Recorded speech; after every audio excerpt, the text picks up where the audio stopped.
Self-doubt through self-talk. It plays a large role in our next walk.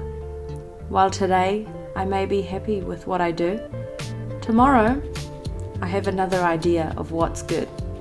Simply said, walking the path of others might not be the right course for us. So we have to design our own lives for what works for us. We see many having a YouTube lifestyle, traveling the world and creating as they please.